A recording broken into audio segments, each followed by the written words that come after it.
Hello, guys. Welcome. It is now 4:09, and it is Friday, August 27th, 2021.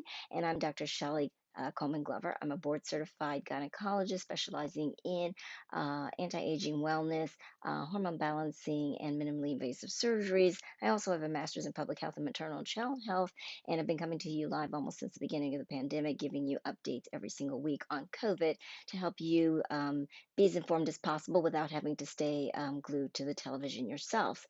So this week has been interesting. As always, everything is about the Delta variant at this point when we are discussing COVID and all things surrounding it.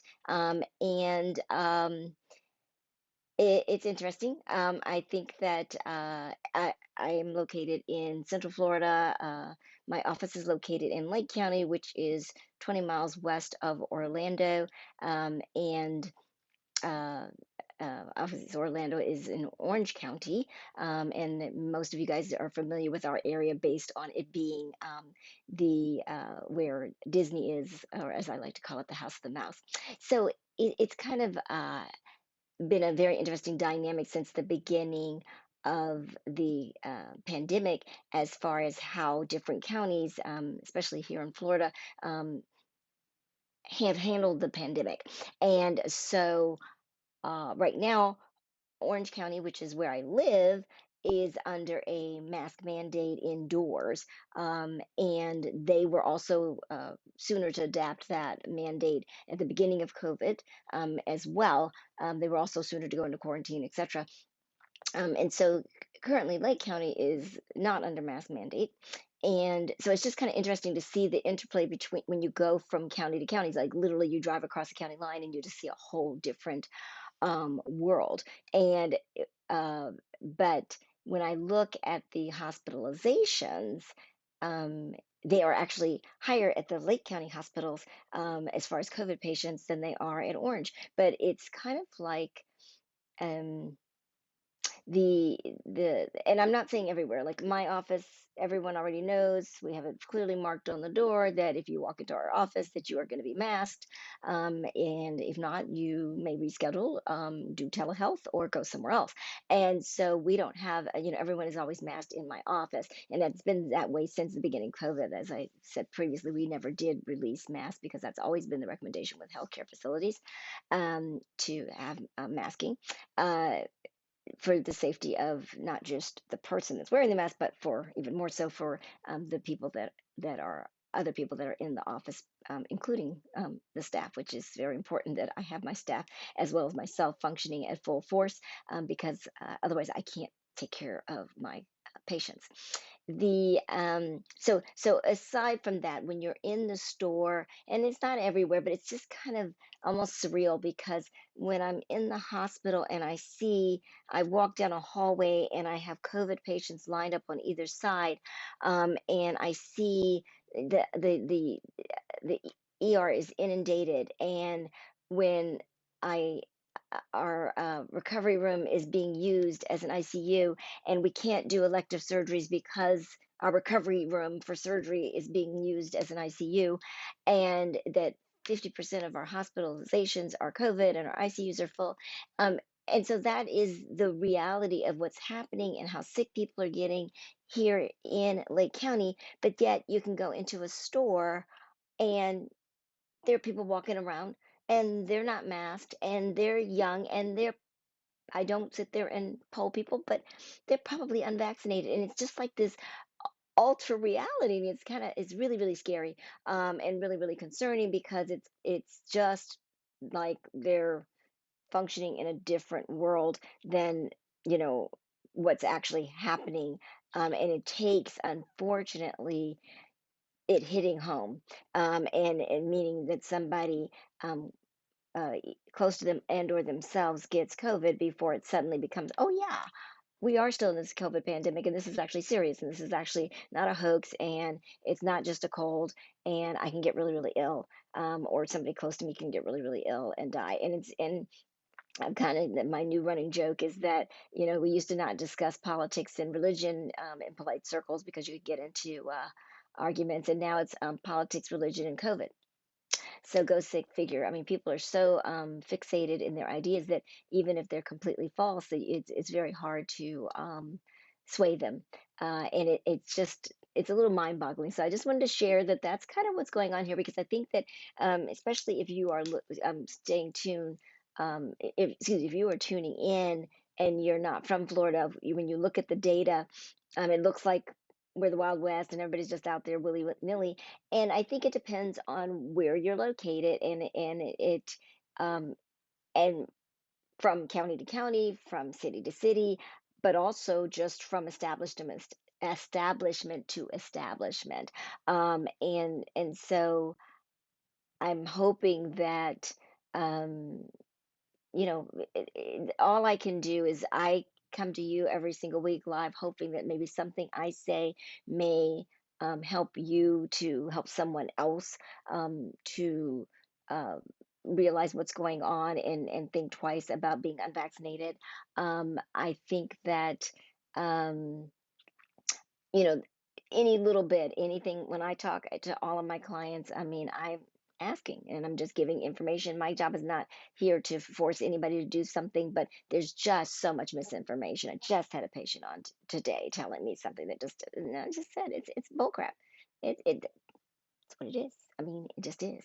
I'm really excited because there's actually a doctor out, Dr. Rebecca Martin. Am I saying it right? Is it Rebecca Martin? I will post it. Her last name is Martin. I may be messing up her first name, but she is actually doing some TikTok videos that are kind of fast and cute, but knowledgeable, and basically trying to debunk some of the stuff that's out there because it's just scary what people believe. But the other thing that kind of drives me a little crazy, and I just have trouble understanding, is that the same people that are petrified of getting um, the vaccine because they are afraid of the side effects of the vaccine are willing to become severely ill with COVID and go have to get monoclonal antibodies and go to the hospital and have to get IVs and all these other really strong drugs that, you know, everything you put in your body has side effects. And so it's like they're scared of the side effects over here that really aren't warranted.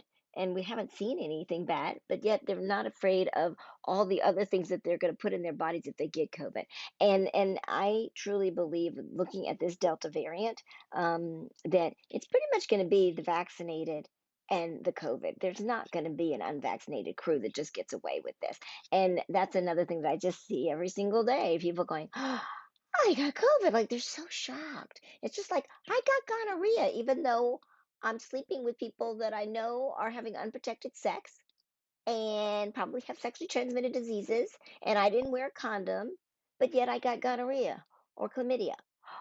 Shocking. It's the same thing. You're walking around, the majority of people that don't believe it, not everybody, but there is a big chunk of people that are do not believe in vaccines are also walking around without masks and don't believe in masks and don't believe in a lot of the other things.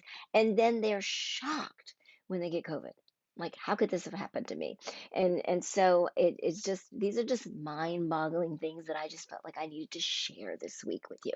And so because it's just really interesting to me how the human psyche is. And I have my undergraduate degree is actually in biology psychology. So it's always fascinating to me when I see how people rationalize things and how they internalize things and come up with these decisions that they're coming up with. And I think that once again, as we've always discussed, is that social media kind of makes everybody think that they are now a new authority on things because they saw it or heard it or something like that. So really looking and making sure that you're dealing with somebody that's talking about reputable things and not just somebody that's just decided that they are going to put on a doctor's hat for the day because they, stayed in the Holiday Inn Express last night, or they watch some information and they figure they can put it together and they can spew it out to you. You really be careful about that. And um, like I said, get your facts. Make sure that the decisions that you're making are good decisions because these are deadly choices. You do not know. Unfortunately, COVID does not care whether you're black, you're white, you're Latino, you're um, Asian. It doesn't care if you're rich. It doesn't care if you're poor. It certainly doesn't care if you're a Democrat, a Republican, or an independent. It doesn't care. And unfortunately, with the new variant, it doesn't care if you're a child or an adult either. And so it is an equal opportunity virus. It wants to get into a host. That's all it cares about, is getting from the next one person to the next person and spreading the disease. That's its job. That's its job.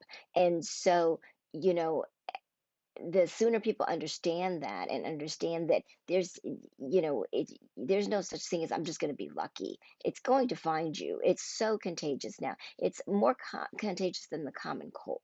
And you know how quickly, if you're around somebody that has a cold, how quickly you can catch a cold. So don't make this mistake.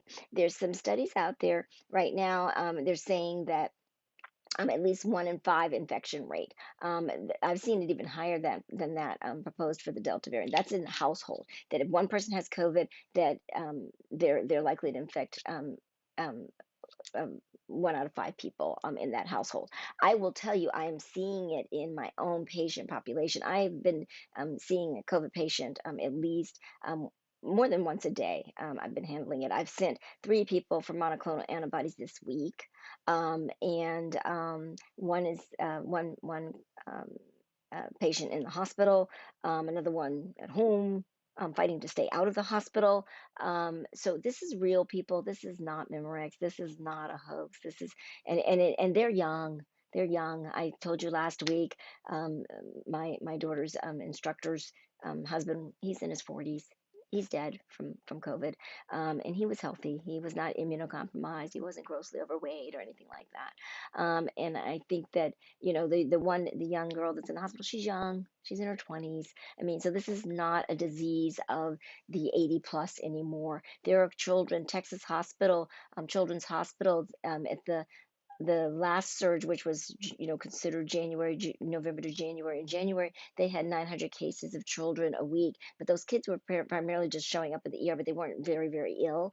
They're having 1,300 cases a week now. At Children's Hospital in Texas. I mean, so this is real data. These are numbers. These aren't cooked up, okay? And the kids are sick, and there's a difference with that. So the kids aren't just getting necessarily the sniffle. Some of the kids get away with it with no symptoms. Some of them have mild symptoms, but some of these kids are actually getting really ill. The ICUs are getting full in the children's hospitals, not just in the adult wards. So it's just things to go, hey, this is something I really need to take seriously.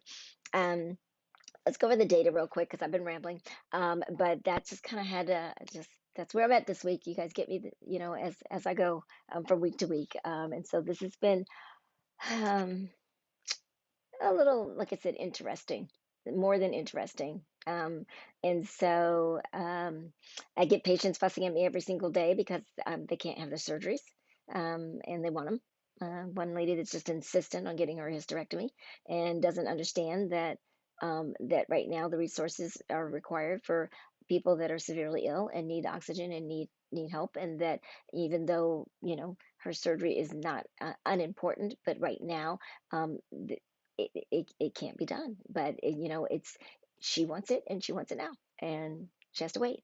And so I think that that just takes us back down the lane. And it's not that she's COVID insensitive. She's not. She's just that she's also dealing with her situation, and she wants her situation taken care of.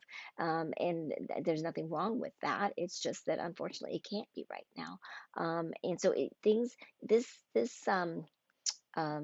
pandemic affects you in many ways. I mean, so even if you're blessed enough to not get COVID, it can affect your work environment. It can affect, obviously, if you have children, my Lord, it can affect your children's school environment, and it will.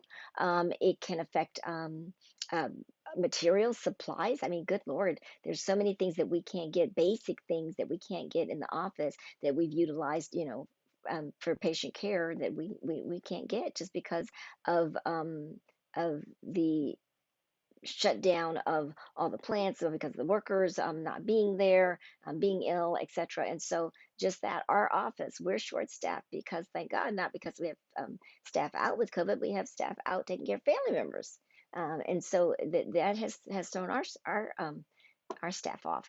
So we're short staffed, and we are our patients aren't happy because they can't get through and they can't get the care that they want. So COVID affects you even when it doesn't affect you. And like I said, if you can't get your surgery, if you can't get your if you are sick and you have to go to the ER and you have to sit there in the ER for 10 hours or 12 hours to get taken care of because every other bed is full with COVID patients, it's affecting you. If there's no bed at the inn, it's affecting you. So don't think that it's not affecting you just because you don't actually get COVID. It does. So the numbers worldwide, we're in now 215 million cases of COVID throughout the world. The US is at 39.3 million, deaths at 4.5 million worldwide, and 652,000 here in the United States. Um, as far as vaccinations, fully vaccinated in the world is now at 25.1%. And, slowly but surely, so that at least we're at a quarter of the population has actually been fully vaccinated. So that's a big step in the world data. There's still a long way to go. Obviously, 75% of people are not, but every person that gets fully vaccinated is a fight, is a movement towards the fight against COVID. Um, Within the United States, we're at 52.5% fully vaccinated, so slowly eking up on that number as well. The number of people presenting for vaccines has gone up significantly again.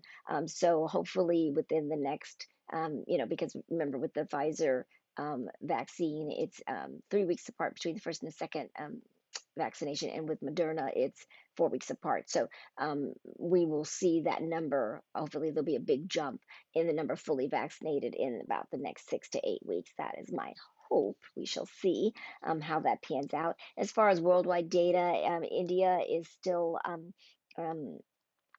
has the most cases, and Brazil still has the most deaths, even though they have less cases, over 10 million less cases of COVID in Brazil because they had that extremely virulent Brazilian variant that was not caring whether or not anybody had COVID or not. They had more deaths there, and they still have. And they unfortunately are approaching the U.S. numbers, which is not a good race that anybody wants to win or come close to, because our numbers were at one point, we were two-thirds higher in our death toll than any other country, and now Brazil's at 577,000, and we're at 652. So unfortunately, they're closing in on our death toll, which is not good. Russia, France, UK, and now Turkey is seeing has joined the ranks with a very high, over 6.3 million cases. They're much smaller countries, of course, than we have here in the United States. Within the U.S., California at 4.3 million cases with 65.5 thousand deaths. Texas at 3.5 million cases with 56.2 thousand deaths. And Florida at 3.2 million with 43.6 thousand deaths. New York is fourth at 2.32 million with 54.7 thousand deaths. Um, the new cases, the U.S. now is over 1,000 a day at 12:15 as of yesterday, and 170,000 new cases as of yesterday. So we are now going, back back above where we were. We hadn't seen over 100,000 cases being diagnosed since January, and the difference in the December-January timeframe is that the vaccine was just rolling out and nobody was vaccinated. So we were horrified at the number of cases, and we were horrified at the number of hospitalizations. Which is now there are over 100,000 people hospitalized with COVID as of this week, and that was the case in early January, but we didn't have any control then. We didn't have any way to prevent it, and now we do, and it's happening. So it's really that's what's really disheartening and very concerning, is that this is now a preventable disease, and people are choosing not to prevent it. And so the 90% of people that are in the hospital are unvaccinated. And so yes, there are people that are vaccinated that are in the hospital, but they're very, very few, and we'll come back to that in just a minute. The um, the As far as Florida is concerned, uh, 1 in 5 of the deaths in the United States currently are occurring in the state of Florida. So our, it is definitely very serious here. We also have um, um, within our school district, Florida was one of the first school districts to go back to school. The kids have been in school since middle of August. So we're finishing up week 3. Yes. And I had to think about that for a second. And they have really, depending once again on where you're located, it can be, it's not good. So there are um, 14,000 kids that have been diagnosed with, well, excuse me, 14,000 people in the school system. The majority of those kids, over 11,000 of them children, have been diagnosed with COVID since the onset of school less than 3 weeks ago. Um, and that has prompted 30,000 children to be quarantined. Because remember, if somebody is diagnosed, then they have to then do the contact tracing and get everybody that was exposed to that child in close proximity, and those people get knocked out. So once again, for the people that feel that their children should not have to wear masks to go to school, you have to understand it. What is your goal? What is the goal? And so the goal is for your children to stay healthy and to be able to be at school and to socialize with other kids. Then wearing the mask is what's important. Why are you going to argue over that? It's just like, hey, when we were growing up, I didn't like wait. I loved not having a seatbelt. We grew up and we laid out on the, I had a station wagon and we laid out in the back and we slept back there and we did pretty good, right? I mean, most of us didn't die. And we sat in the back seat and we didn't wear seat belts and we moved around and climbed over top of things and stuff like that. And we all survived, the ones of us that did. But it doesn't mean that when seatbelts came along, that the majority of us, especially, yes, because it's enforceable, wear our seatbelts. And most of us now have gotten to the point where it's old hat. I mean, there are a few people, I will tell you, my dad was one of those people that just did not like wearing a seatbelt. But luckily, his car finally, towards the end, he had a car that would just drive him crazy if he didn't put the seatbelt on. So he finally started to succumb to it. But the majority of Americans do wear seatbelts, and now we don't think about it twice. And so it's just, yes, and we don't like our liberties being taken away from us. We like to be in control of everything, but you just can't. Just be careful, right? Don't miss the, what is it, the forest for the trees, and understand what is your goal. And so if your goal is just to not have somebody tell you what to do, keep your child at home and just homeschool them, and that's fine. But if your goal is to have the children be able to be around each other and to be able to be at school and to have the teachers healthy so that they can be there, and because if your teacher gets quarantined out, then that means that that child's not learning again. And so, okay, so they wear a mask. And as you know, I had Dr. Banyan on a couple of weeks ago, and she is a pediatrician, board certified, and immunologist and allergist, and she already told us the masks do not, they do not detract. They're actually better. They're actually safer. And that children that actually wear masks are much less likely to get asthma attacks, to have bad allergy attacks, and to have RSV, which is also a very bad disease in young kids, and it goes up in the fall. And so, what? From transmission of droplets. So it's not just COVID. And so actually your child wearing a mask is actually going to make them healthier. And if they have asthma or they're prone to allergies and stuff, it's actually even more important that they wear the mask versus less. And so it's not just a COVID thing. It's a generalized thing that's actually good for their health. And like I said last week, and I'll reiterate again, we look at the eyes. You're looking at my eyes right now. I can guarantee you're not listening. Unless I have lipstick on my teeth, you're probably not looking at my teeth. And now I got to check and see, because I actually did have lipstick on my last week, which I found out afterwards. Nobody told me. You guys are supposed to tell me if I'm having wardrobe malfunctions, including teeth malfunctions. But anywho, I digress. But what I mean is that when we are having conversations, we are looking at eyes. So the mask, it's okay. The kids, and as I read about, somebody said, you're putting your kids in an adult conversation. The kids don't care. The kids don't care. They really don't. And especially if you get them a cute mask, they really don't care. It's you that has the problem. It's the parents. Kids are resilient. They'll do whatever you tell them. They really, really don't care.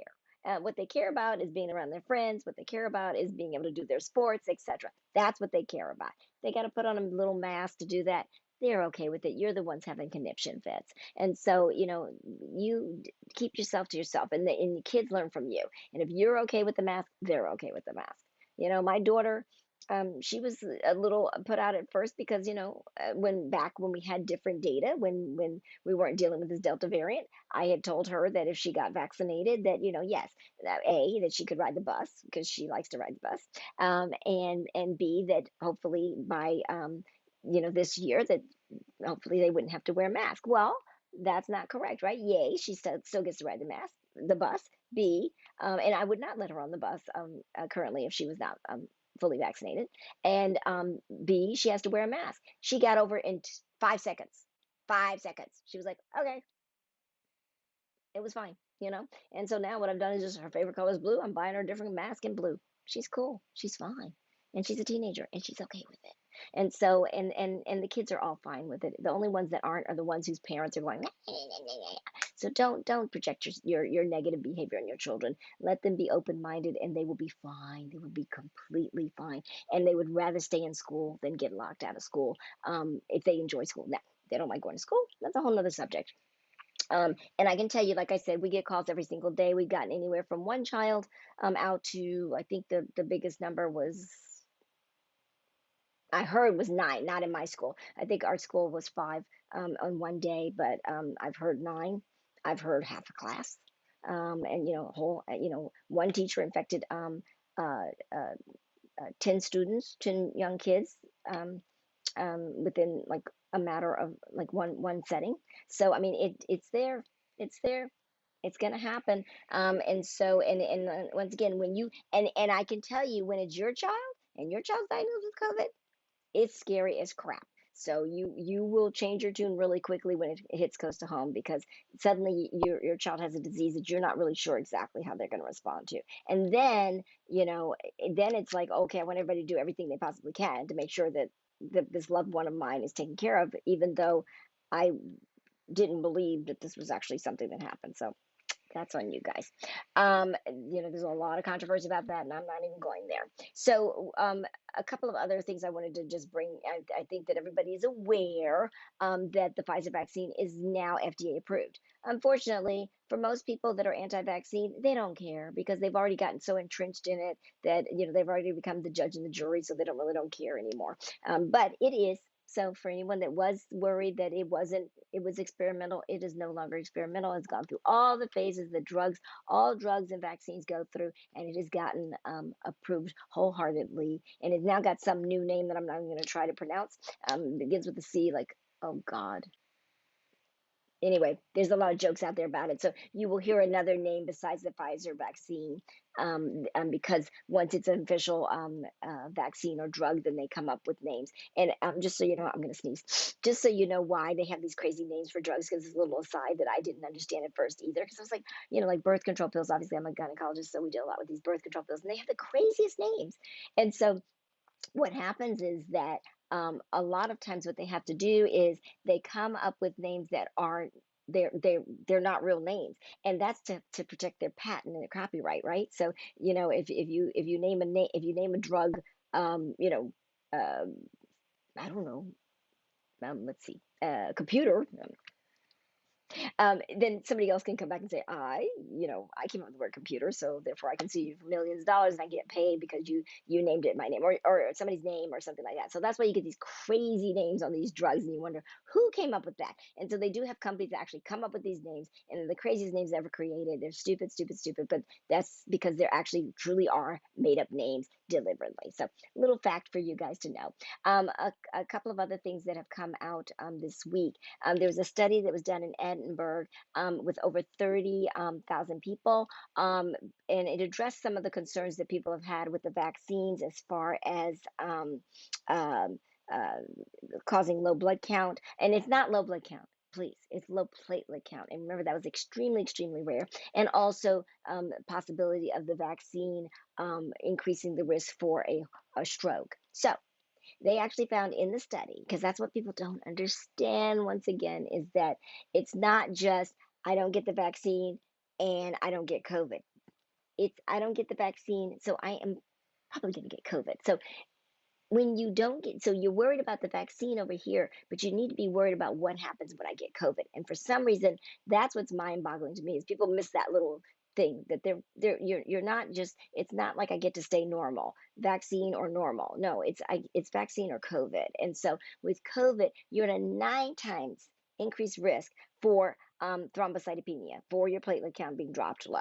Okay, you are at a 12 times increased risk for a heart attack and stroke. That's what COVID is. It's a thromboembolic event. We think of it being in the lungs, but it's not just a lung event. It's little micro blood clots, and that's what's killing people a lot. And so don't, you gotta put your concerns in the right place. You're worried about this over here, about this little vaccine, and these people that are the conspiracy people that have come up with all this crazy stuff that none of it's been backed or warranted, and yet you're not paying attention to the fact that if you get COVID, that you're going to get all the things that you're concerned about that the vaccine has, and worse.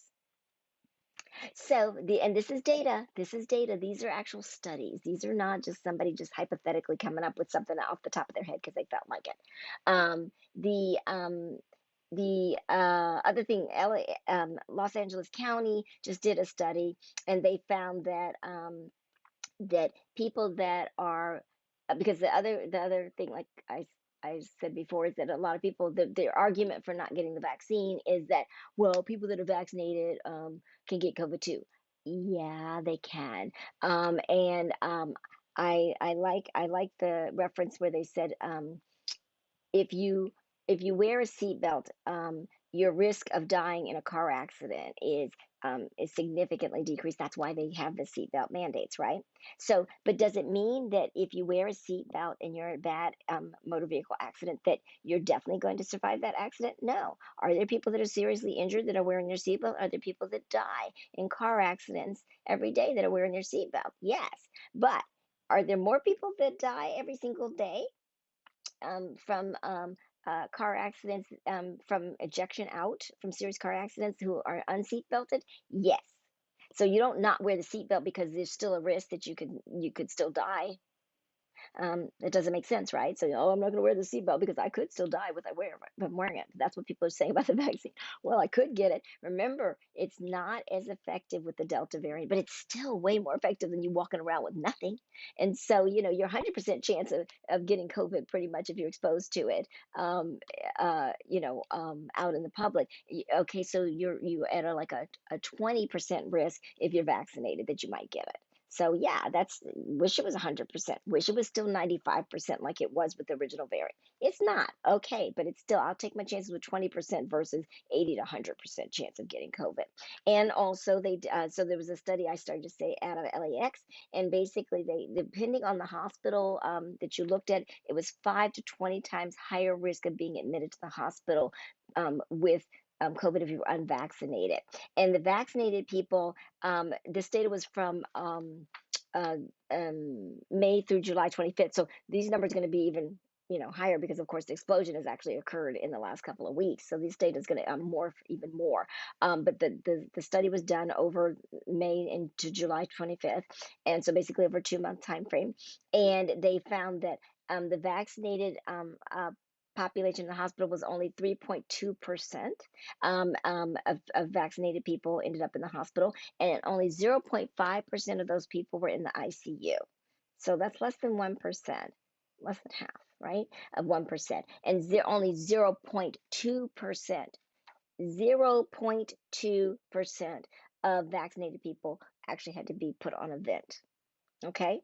Now, the hospitals, the IC, oh Lord, I didn't give you guys that data. I usually give you one or two of the hospital data here in Central Florida, and I did not give you that. But the last I checked, the ICU admission rate, I didn't look at it for today, guys. Sorry. was at the number of people in the ICU was well over 90, and I think I saw 100. And that's just one hospital system. And the reason why the numbers can vary is different within the hospital center. So you get the numbers for the whole hospital center. Like I said before, we have pretty much 3 hospital centers here in Central Florida, and so it's multiple hospitals within that hospital center. Like I said, the hospital that is up above where my office is 50% COVID. But the whole numbers, if you look at the whole hospital system in Central Florida area, it's at 38%. And so it depends on the hospital and the location and where they are as far as their COVID numbers. 38% is still way too high, but 50%, half the population being with COVID and the ICUs, majority of those patients are, all the patients in the ICU are pretty much COVID patients. I mean, are unvaccinated. So, we're talking about 0.5%. That means 95% of the patients in Los Angeles County, and I'm telling you, I'm looking at the same kind of stuff when I'm looking here in Florida, are that are in the ICU and are intubated are not vaccinated. So once again, take your risk and really think about the decisions that you make wisely. And that's pretty much where I'm at for today. I hope I haven't been preaching too much. At least I've been preaching with a smile on my face if I have. But I hope if any of this little stuff that I'm throwing out at you, if any of it's sticking, if my goal is to try to give you something that you can use as ammunition when you're having a conversation with someone. And that's all you can do is just point out facts, and that's all I do. My job is not here to try to convince someone, because, like I said, people are pretty much fixated, unfortunately, in what they think is correct. My job when I talk to my clients, like I said, or when I'm talking to you guys, is just to give you data, and if anything in that data makes you kind of realize, hey, maybe I need to reconsider what I'm doing, then we've got steps to it. Oh, one more thing I will tell you I've started doing, because I've had more than one person tell me that they're just petrified of needles. Well, first of all, the needle is about this big for the vaccine, and it doesn't hurt. And I'm the biggest baby in the world. So if I tell you it doesn't hurt, it doesn't hurt. Yeah, you're going to have a sore arm afterwards. But as far as the actual needle injection, it is not a big deal. And if you need it, you can go get laid down. And somebody could do it there. Most of the places are actually drive ups, and it's so fast. My God, they are so fast. It's faster than going through a fast food restaurant and picking up your food. I mean, it's like wham, bam, thank you, ma'am. You're just moving. They're well-oiled machines. And the other thing is, like, I actually prescribed something for anxiety for one of my clients to go and get her COVID vaccine. Now that doesn't mean that you can call me up and I'm just going to start giving you anti-anxiety medications. Now, this is an established patient that has well documented anxiety, and that I know very well. And trust me, she only got 2 pills. So I'm not offering a Xanax pill mill here. But I do think that it is something that if you truly are petrified of needles, and that is what is holding you up from getting the vaccine, then see your doctor and talk to them about it. And see if there's something. There's so many things out there that you could utilize to get you high and happy enough that you can get your vaccine, and be on your way to being uh, not used to say COVID proof, but at least better COVID prepared. How about that? So that's all I have for you guys for this week. If you, like I said, our office is open, it is functioning. We are short staffed. We ask you to bear with us, please. If you are trying to reach us and you are getting frustrated, please use our patient portal, and that's the best way to get through. Or leave us a message. We will get back to you. And that's about it. We are doing procedures in the office. We are able to still continue doing our minimally invasive surgeries in the office, and we also can do procedures at the outpatient surgical centers. And there is one hospital where I'm able to get some of my bigger cases on, but the problem is it's just timing with getting things on. And then we know and what I'm telling my clients now is that if we do try to put a big case on, that that requires hospitalization overnight, that they know that at any point between now and when we actually get them to the actual surgery, that it may be canceled based on what the COVID status is of that particular hospital at that particular time. But as far as, like I said, here in Lake County, at the hospitals that I work out of, no, we're not doing elective surgeries in the actual hospital, only in the outpatient center. So anyway, hopefully you guys are having a wonderful week as far as everything else that's going on in the world. It looks like we got a storm brewing out here, so it's been raining and dark um, uh, uh, in uh, in Orlando. But I think I might see. Nah, no, it's pretty overcast. But anyway, so it's not as pretty. Obviously, I came to you last week from Marco Island. Wish I was still there, but it is what it is. Back in Orlando, but feeling like I'm ready for the weekend, and I'm hoping you guys are ready for the weekend as well. And as always, your health is my primary concern. So if there's anything, if you want to send me a message offline, you have any concerns at all that I can address, by all means, please let me know. And we're gonna post the name of that doctor who does the TikToks, because once again, I know I give a lot of information and I kind of drone on and on. And so somebody that's very anti-vaccine probably doesn't want to listen to all of this, but maybe a really quick TikTok that puts out a pearl or two may be just the right thing for them. And so by all means, check out her videos. And if you think that they're interesting and funny and good, feel free to forward them on. Have a wonderful weekend, guys. Stay healthy, stay safe, and I will see you next Friday at 4. Take care.